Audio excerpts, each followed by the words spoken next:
और 5 राज्यों के विधानसभा चुनाव पर हम लगातार बने हुए हैं, लेकिन इस बीच देश में कोरोना संकट को लेकर भी हम सारी जानकारी आप तक पहुंचा रहे हैं। इससे पहले कि हम इलेक्शन अपडेट की ओर आगे बढ़े, कोरोना संकट को लेकर कुछ बड़ी खबरों पर यहां हम नजर डाल लेते हैं। तो देश में अब तक 24 घंटे की बात करें, 3,92,000 नए बीमार मिले हैं। 3,689 मरीजों की कोरोना के चलते मौत की खबर है। सोशल डिस्टेंसिंग की भी धज्जियां तमाम जगह उड़ती दिखाई पड़ी, लेकिन देश अब ऑक्सीजन की मांग कर रहा है। विदेश से रेमडेसिविर की एक बड़ी खेप आई है, लिहाजा तमाम वो लोग जिनको क्रिटिकल कंडीशन में, गंभीर हालत में रेमडेसिविर की जरूरत है, उन तक रेमडेसिविर पहुंचाई जा रही है।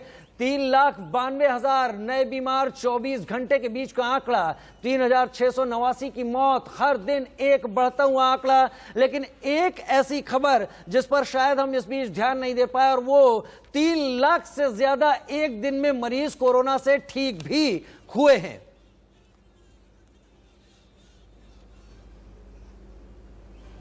उधर इन तस्वीरों के बीच इस वक्त की बड़ी खबर भी सामने आ रही है। बड़ी खबर आ रही है हरियाणा से, दिल्ली से लगे हरियाणा से, जहां पर संपूर्ण लॉकडाउन का ऐलान, सोमवार से 7 दिन के लॉकडाउन का ऐलान कर दिया गया है। कोरोना के बढ़ते मामलों के मद्देनजर यह फैसला लिया गया। वहीं ओडिशा में भी 14 दिनों का संपूर्ण लॉकडाउन लगा दिया गया है।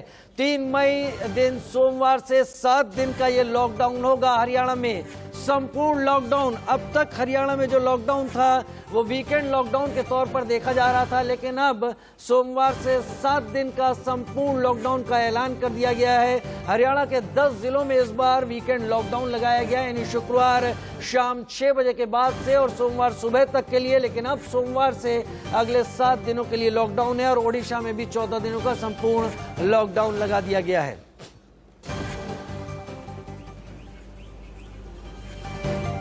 और इसके साथ अब रुख कर लेते हैं उत्तर प्रदेश का, जहां कोरोना से हालात बेकाबू हो चुके हैं। बहराइच जिला अस्पताल की एक तस्वीर सामने आई, जहां देर रात एक महिला को परिजन लेकर आए, उसकी सांस उखड़ रही थी। मेडिकल स्टाफ ने ऑक्सीजन सिलेंडर से इनकार किया। साथ में मौजूद बेटियों ने अपने मुंह से ही मां को ऑक्सीजन देने की कोशिश की, जो ऐसे हालात में, ऐसे मरीजों के साथ गंभीर है, खतरनाक है। बहराइच जिला अस्पताल के ड्रेसिंग रूम का ये वीडियो वायरल होने के बाद उस दावों की भी पोल खुली, जिसमें कहा जा रहा था कि उत्तर प्रदेश में ऑक्सीजन की कोई कमी नहीं है। ये तो बस एक बानगी है, एक तस्वीर है। आपने कुछ दिन पहले उत्तर प्रदेश के आगरा की भी तस्वीर देखी थी, जिसमें कोरोना संक्रमित पति को पत्नी ने अपने मुंह से ऑक्सीजन देने की कोशिश की, लेकिन पति उस दौरान बच नहीं पाया। ये अलग अलग तस्वीरें हैं। अपनों को बचाने की जद्दोजहद में जरूरी चीजों की मौजूदगी ना हो पाने से लोग अपने परिजनों के लिए अपनी भी जान खतरे में डालने से हिचक नहीं रहे हैं। ये तो एक तस्वीर बहराइच उत्तर प्रदेश से, और दूसरी तस्वीर साथ में देखिए। ये महिला आगरा में अपने पति को, जो करीब करीब मृत्युशैया पर था, उसे खार कर अपने मुंह से ही उसको सांस देने की कोशिश करती दिखी। हालांकि दुखद बात यह रही कि इसके कुछ देर बाद ही पति का निधन हो गया कोरोना के चलते। लेकिन ये तस्वीरें बताती हैं कि हम व्यवस्थाओं में दावे कितने भी कर लें, ग्रास रूट लेवल पर उसकी वो पहुंच नहीं है जो कोरोना ने कई जगह पर असलियत के रूप में सामने रख कर दिखा दी है। खबर उत्तर प्रदेश के बाद मध्य प्रदेश से, जहां पर छतरपुर में पुलिस अधिकारी की पहल पर कई गांवों के ग्रामीण अपने गांव को कोरोना से बचाने के लिए आगे आए। ग्रामीणों ने खुद ही अपने गांव में कर्फ्यू लगा दिया है, यानी किसी का भी गांव में आना वर्जित है। कोई भी जो गांव के बाहर से आ रहा है वो तय प्रोटोकॉल के बिना गांव के अंदर प्रवेश नहीं कर सकता, और गांव की सीमा पर ये तमाम ग्रामीणों ने ही पहरा लगा दिया है। इसकी वजह सिर्फ इतनी, अधिक से अधिक लोग इस संक्रमण से खुद को बचाएं, और जो संक्रमित हो चुके हैं वो इधर उधर भागकर दूसरों में संक्रमण के वाहक न बने। लिहाजा हर गांव ने इस जिम्मेदारी को अपने हाथ में लिया है। छत्तीसगढ़ से ये तस्वीरें सामने हैं।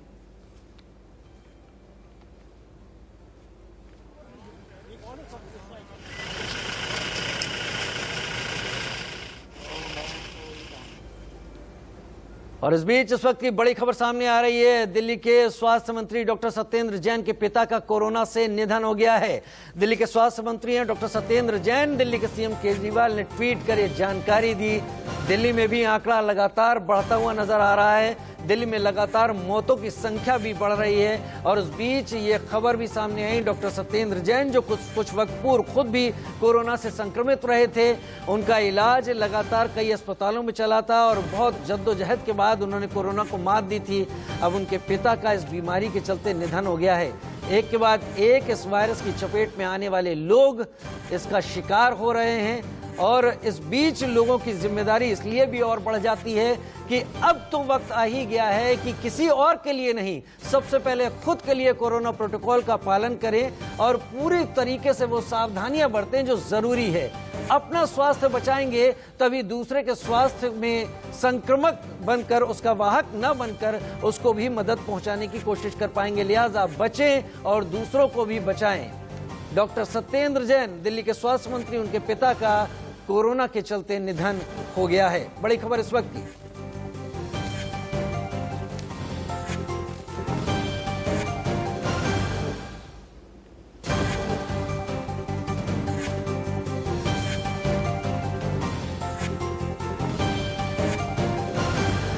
टॉप 5 एक्टिव केस वाले देशों के बारे में बात करें तो अमेरिका की बात करें, 68,02,668 एक्टिव केस हैं, 9,625 गंभीर मरीज।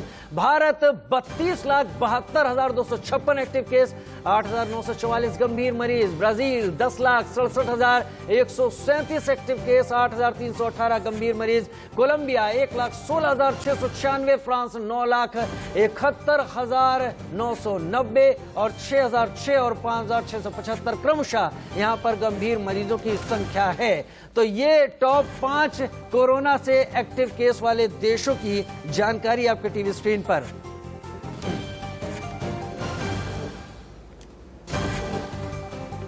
और 5 राज्यों की विधानसभा चुनाव के नतीजे आज सामने आ रहे हैं और मेरे साथ मेरे 2 खास सहयोगी, मेरे साथ प्रदीप भंडारी मौजूद हैं और पॉलिटिकल एनालिस्ट प्रेम कुमार जी। अक्सर आप इन्हें देखते होंगे, लेकिन शुरुआत कर लेते हैं नंदीग्राम से, जहां पर मुख्यमंत्री ममता बनर्जी आगे हो गई हैं। प्रदीप, अब तक लग रहा था शुभेंदु आगे होंगे। 3,800 वोट से ममता बनर्जी आगे हो चुकी है और सिर्फ अब 2 ही राउंड ऑफ काउंटिंग नंदीग्राम के अंदर बची हुई है। तो ये बहुत बड़ा डेवलपमेंट है। अभी तक के सब राउंड्स के अंदर शुभेंदु अधिकारी आगे चल रहे थे। आखिरी के 2 राउंड्स के पहले ममता बनर्जी 3,800 वोट से आगे चल रही है। तो ये बहुत बड़ा डेवलपमेंट है। यहाँ से जिलानी ममता बनर्जी खुद नंदीग्राम से आगे चल रही। शुभेंदु अधिकारी ने कहा था कि अगर वो ममता बनर्जी को 50,000 की लीड मार्जिन से नहीं हराएंगे तो राजनीति छोड़ देंगे। देखिए भंडारी जी, राजनीति में और इलेक्शन से पहले बहुत सारी चीजें बोली जाती हैं। पक्ष और विपक्ष दोनों अपने अपने दावे और अपने अपने काम करने का इरादा होता है, वो जनता के बीच रखती है, क्योंकि जनता में एक उत्साह पैदा करने के लिए ये बहुत जरूरी होता है कि चुनाव का पूरा पीरियड होता है, जिस वक्त प्रचार का कार्यक्रम चल रहा होता है, लोग अपने अपने बातें करते हैं। जनता उनको समझती है, देखती है और फिर आकलन के साथ उसको वोट करती है। जो बंगाल की जनता ने इस वक्त वोट किया, उसका रिजल्ट सामने आ रहा है। हम सबको अभी फर्स्ट राउंड की बड़ी खबर आ रही है। मैं यासिर जी आपको रोक रहा हूँ, यासिर जी मैं आपको रोक रहा हूँ। बड़ी खबर ये आ रही है कि ममता बनर्जी एक प्रेस कॉन्फ्रेंस एड्रेस करने वाली हैं। कुछ ही समय के बाद ममता बनर्जी एक प्रेस कॉन्फ्रेंस एड्रेस करेंगी। तो ये बहुत बड़ी खबर है कि अब ममता बनर्जी, अभी तक कुछ नहीं बोला था, ममता बनर्जी कुछ ही समय बाद प्रेस कॉन्फ्रेंस एड्रेस करने वाली है और आज Mamata Banerjee press conference address करेंगी। ऐसा लगता है प्रदीप की ममता बनर्जी अब इस बात को मान गई हैं कि अब जो उनकी लीड है, जो रुझानों में बहुमत है, अब वो रिवर्स नहीं होने वाला। शुभ्राष्टा मेरे साथ इस वक्त जुड़ी हुई हैं। शुभ्राष्टा, जो पश्चिम बंगाल से नतीजे और रुझान अभी फिलहाल जिन्हें हम कहें जो सामने आए हैं, वो एक बात तो साफ कर रहे हैं कि केंद्र और राज्य की राजनीति अलग अलग होती है और राज्य की राजनीति के लिहाज से ममता बनर्जी मोदी पर तो 20 साबित हुई है। जी, केंद्र और राज्य की राजनीति भी अलग होती है, राजनीति करने का तरीका अलग होता है। इसीलिए कई सारे राष्ट्रीय मुद्दे और कई सारे राष्ट्रीय नेता जो बहुत पॉपुलर होते हैं, जिनकी बहुत बड़ी साख होती है, अगर आप उनको स्टेट लेवल पर, वो भी उस स्टेट में जहाँ पे उनका कोई खास लेना देना नहीं हो, आप वेस्ट से इंपोर्ट करके अगर ईस्ट में लीडर्स को ले जाना चाहेंगे और उनकी पॉपुलैरिटी के बेसिस पर लोगों के मन में वेव पैदा करना चाहेंगे, तो ये कई बार बहुत मुश्किल हो जाता है। खास करके बिहार, बंगाल, ये इंटेलेक्चुअल स्टेट्स रहे हैं। इन इंटेलेक्चुअल स्टेट्स में बौद्धिक वर्ग के मन में अपनी पैठ बनाना इतना आसान नहीं है। ये समझिए कि जो वेस्ट इंडिया है, महाराष्ट्र, गुजरात, ये गोवा, ये वाला जो पूरा बेल्ट है जहां पर बिजनेस हमेशा से एक बहुत बड़ी भूमिका निभाता रहा है राजनीति में भी, वो बंगाल और बिहार में जैसे उड़ीसा जैसे शुभराष्ट्र करके चीजें गौण हो जाती है। शुभराष्ट्र एक बात और ऐड कर दे, क्या बीजेपी का जो भी अब तक का जो भी आंकड़े आए हैं, क्या बीजेपी को रिजेक्ट किया जा सकता है? पश्चिम बंगाल में बीजेपी का प्रदर्शन, क्या ये कहा जा सकता है कि पूरी तरीके से नाकामयाब रही है बीजेपी? देखिए, राजनीति में कोई इस तरीके की भाषा कहना कि उसको नकार दिया, ऐसा बिल्कुल भी नहीं है। बिकॉज आप वोट शेयर देखिए या आप सीटों की परिस्थिति देखिए, तो भाजपा ने बढ़त जरूर बनाई, लेकिन स्ट्रेटेजिकली अगर आप देखें क्या भाजपा की सारी स्ट्रैटेजीज बंगाल में सफल साबित हुई। मैं वहां पर इंटरवीन कर रही हूँ, वहां पर मैं बोलने के लिए ये पूरी मीडिया कैंपेन करती थी, हर दिन कैंपेन करती थी, अब की बार 200 पार, क्या हुआ? यासिर जिलानी, ज्यादा बेहतर होगा आप जवाब दें प्रेम कुमार जी का। वो 200 पार कहां गया कि 82 पर संतोष करना पड़ रहा है? प्रेम कुमार जी बड़े सीनियर पत्रकार भी हैं और सामाजिक समीक्षक के तौर पे टीवी पे आते हैं। उन्हें मालूम है कि चुनाव के दौरान हर पार्टी अपनी पूरी ताकत लगाती है अपने कार्यकर्ताओं में उत्साह भरने के लिए, अपने वोटर में उत्साह भरने के लिए। ये तो जनता पे निर्भर करती है कि जनता किस तरफ जाए। आप देखिए कि मैं खुद आसाम में था। आसाम में एक जो जालूकबाग विधानसभा है जिसमें हेमंत बिश्व शर्मा चुनाव लड़ रहे थे, मैं उसका ऑब्जर्वर था उस सीट का।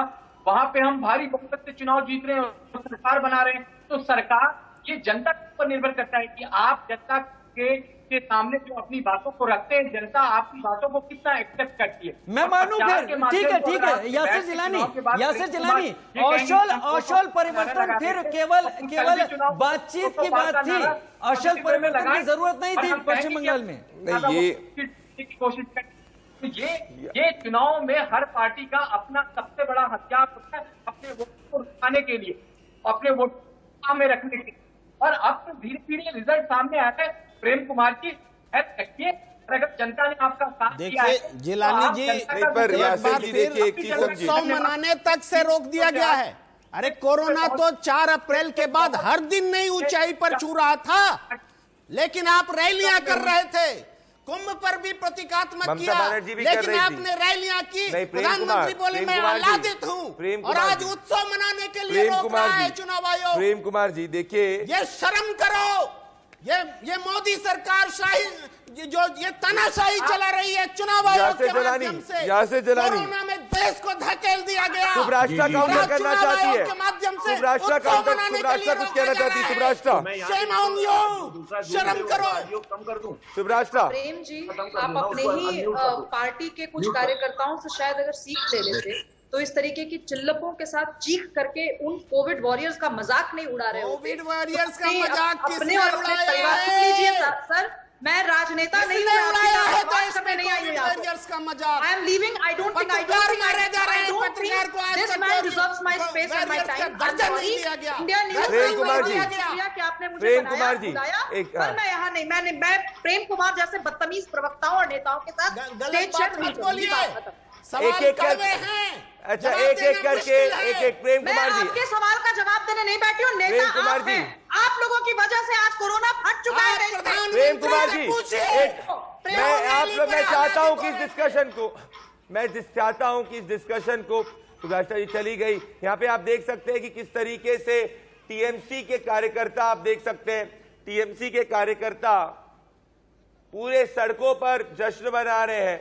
दोस्तों, इलेक्शन कमीशन की जो गाइडलाइंस है वो कहती है कि जश्न और विक्ट्री प्रोसेशन नहीं लगने चाहिए।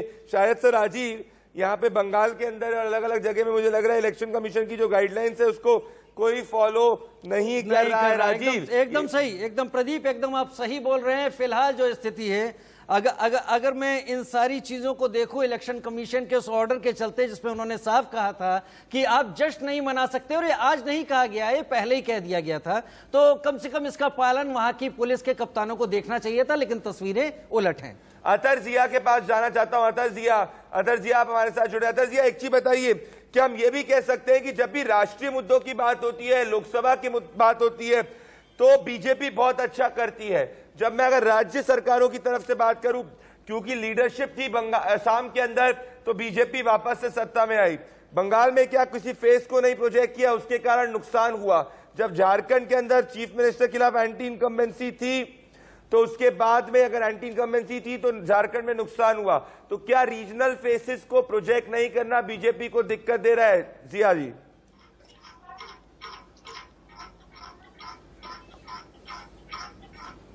हेलो, बोलिए।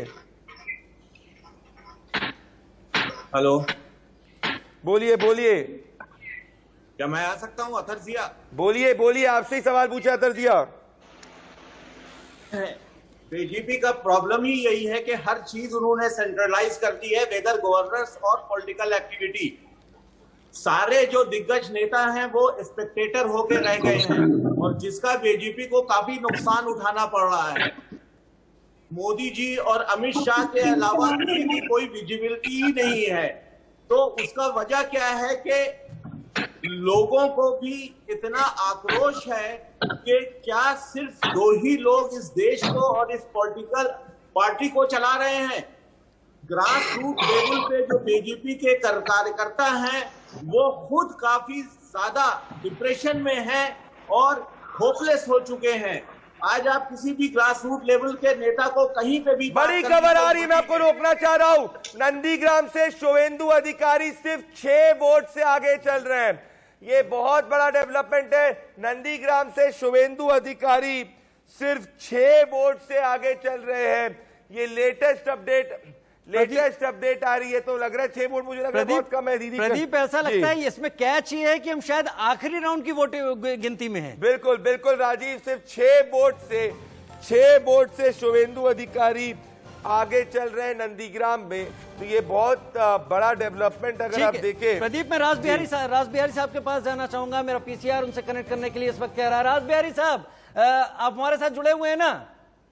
जी जी। राज बिहारी साहब, पश्चिम बंगाल से जो आंकड़े समीकरण निकल रहे हैं, औशल परिवर्तन हो कहां रहा है? क्या मैं ये कहूं कि बीजेपी ने एक बहुत बड़ा पैमाना तय कर लिया था और बीजेपी उसके आधे में भी नहीं पहुंच पाई, और ममता बनर्जी कहीं बहुत अंडर करंट की तरह अपनी जनता को अपने पास बनाए रखने में कामयाब हो गई?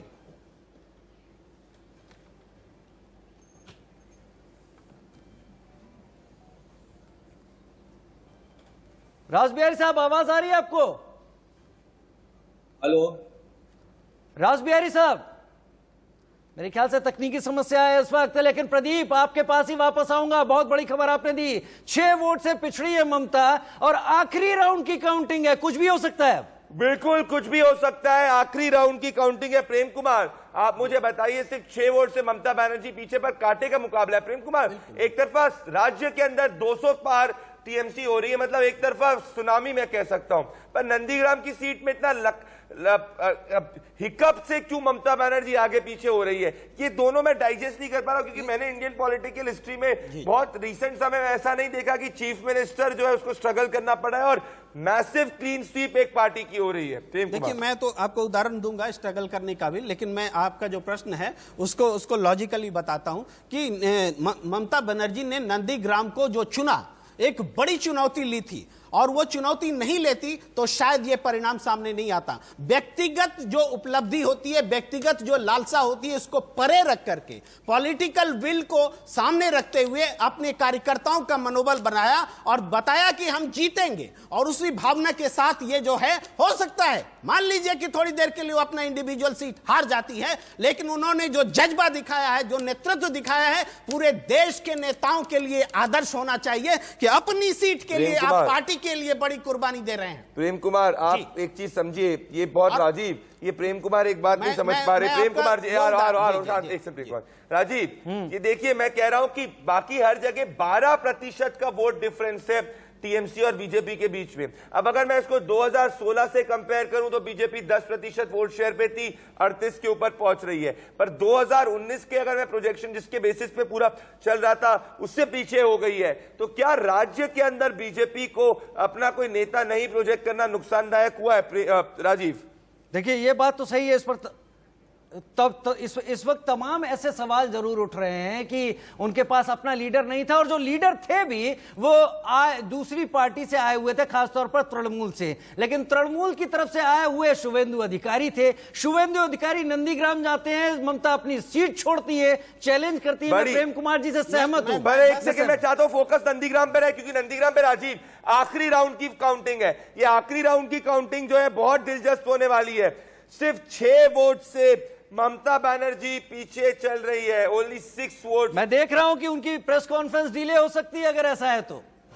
ये कॉन्टेस्ट है राजीव, जो आखिरी नेल बाइटिंग कहते हैं इसको, आखिरी राउंड तक it is down to the wire. आखिरी राउंड तक दोस्तों, आखिरी राउंड जो होगा। प्रेम कुमार जी देखिए, अब बंगाल में जो जीत रहा है वो तय पर, नंदीग्राम बहुत इंपॉर्टेंट है क्योंकि आखिरी राउंड तक ये पहुंच चुका है। 6 वोट, ये क्या 6 वोट की लीड शुभेंदु आगे रख पाएंगे कि क्या 6 वोट की लीड रिवर्स हो जाएगी?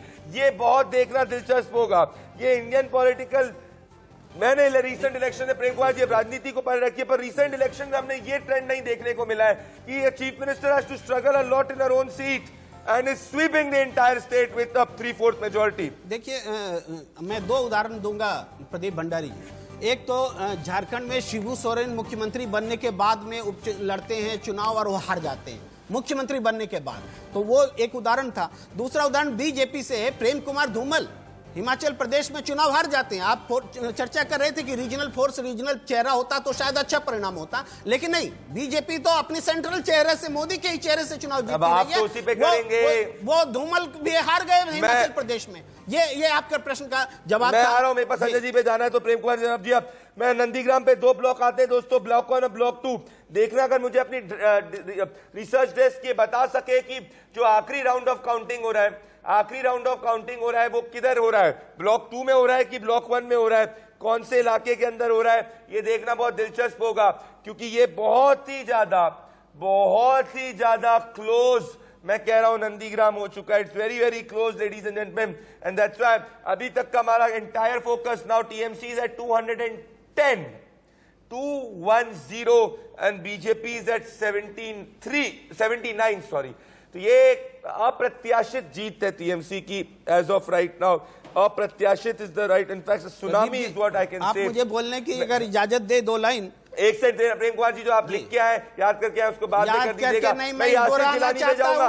एक सेकंड नंदीग्राम के बाद मैंने सिर्फ एक नारा लगाया था, आएंगी तो दीदी ही, हारेंगे तो मोदी। अरे प्रेम कुमार जी, याद है ना? आप टीएमसी के कैंडिडेट तो नहीं है ना? आप टीएमसी के कैंडिडेट तो नहीं है? सामने मैंने 29 अप्रैल को नारा लगाया था। ये ऐसे लग रहा है यासिर जिलानी, ये ऐसे लग रहा है कि जैसे यही टीएमसी कैंडिडेट है, पर मैं नंदीग्राम पे फोकस करना चाहता हूं। बिल्कुल फोकस कीजिए।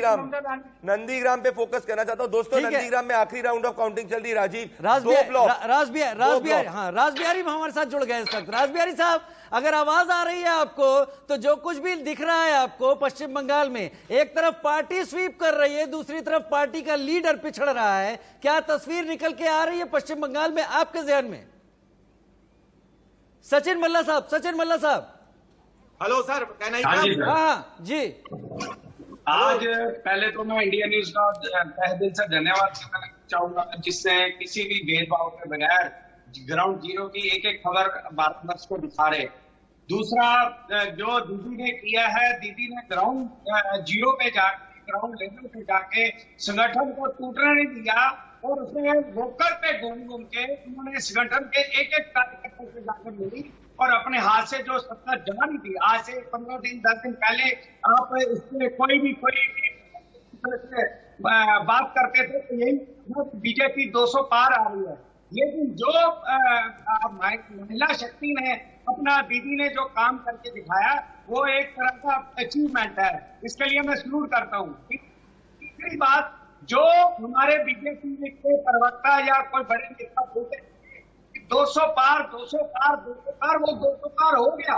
200 पार ये हुआ कि जो में हर स्टेट में लोग 200 पार लोग मर रहे हैं, और जो सीजन पे जो आपने ये भी देखा होगा, बंगाल हो या केरला हो, डॉक्टर, नर्स या कोई मजदूर, ज्यादा से ज्यादा प्रवासी स्टेटों में काम करते हैं वो वापसी गए और उन्होंने जाके जागरूकता फैलाई और जाके बीजेपी को हराने में सबसे बड़ा कदम उनका और सबसे बड़ा हाथ उनका रहा है, जो बीजेपी 2 से 50 आ गई है। ठीक है सचिन भाई। प्रेम कुमार जी आपको लगता है तीसरी बार ममता अगर 200 का टारगेट लेकर आ गई हैं, रुझानों में आ गई हैं, यानी बीजेपी ने कहीं बहुत ज्यादा अंडर एस्टिमेट कर लिया था, उनके बारे में बहुत ज्यादा भ्रांतियां पाल ली थी और ममता ने दिखा दिया है कि अभी भी उनकी पकड़ जबरदस्त है जनता पर।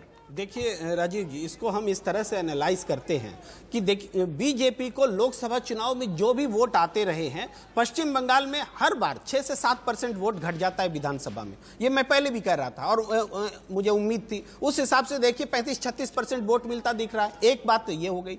दूसरा ये है कि इतना जो मैसिव एग्रेसिव कैंपेन चला, पूरी मीडिया कैंपेनर बन गई बीजेपी की। हर दिन मोदी ममता बनर्जी के खिलाफ कैंपेन चलता था। ममता बनर्जी को सिर्फ बीजेपी से नहीं लड़ना पड़ा, प्रेम कुमार जी, ममता बनर्जी को पूरी मीडिया से लड़ना पड़ा है, हर दिन लड़ना पड़ा है, हर पल लड़ना पड़ा है। सारे जमीनी रिपोर्टर्स बोलने दीजिए, सारे जमीनी रिपोर्टर्स बताने वाले पत्रकार झूठ बोल रहे थे, ये साबित हुआ है। और सुनिए, मैं ममता बनर्जी की ब्रेक कर दूं, अब आप रिलैक्स करिए थोड़ा। ममता बनर्जी को जीत की बधाई शरद पवार ने दी है। बड़ी खबर है, शरद पवार ने ममता बनर्जी को जीत की बधाई दी है और कहा है कि, और उसके बाद अरविंद केजरीवाल ने भी ममता बनर्जी को जीत की बधाई दी है। तो बड़ी खबर आ रही है दोस्तों, ऑपोजिशन के लीडर्स एक के बाद एक। प्रदीप, मुझे लगता है ममता बनर्जी को राज्य में जीत की बधाई मिल चुकी है, नंदीग्राम से जीत की बधाई अभी कोई नहीं दे रहा है। नंदीग्राम पर आप देखिए, मैं पहले देता हूं। एक सेकंड प्रेम कुमार जी, रिलैक्स करिए। आप टीएमसी के टिकट नहीं लड़ रहे हैं, आप रिलैक्स करिए। मैं आना चाहता हूं बंगाल के ऊपर, वापस से नंदीग्राम पे फोकस करूंगा मैं। नंदीग्राम से अविक को अगर ला सके, ब्रेकिंग न्यूज डेस्क से अविक जो है नंदीग्राम, आने वाले किसी भी समय में ये बहुत इंपॉर्टेंट है। ममता बनर्जी को जीत की बधाई शरद पवार ने कहा। शरद पवार ने ममता बनर्जी को कहा कि असली विकास की जीत हुई है, ऐसा शरद पवार कह रहे हैं। तो ये बहुत बड़ा डेवलपमेंट है दोस्तों। मैं नंदीग्राम पे फोकस रखना चाह रहा हूं। एक छोटा सा ब्रेक लेते हैं, फिर तुरंत वापस नंदीग्राम के नतीजों के साथ आएंगे। राजीव के साथ और मेरे साथ बने रहिए इंडिया न्यूज़ की बाकी कवरेज में।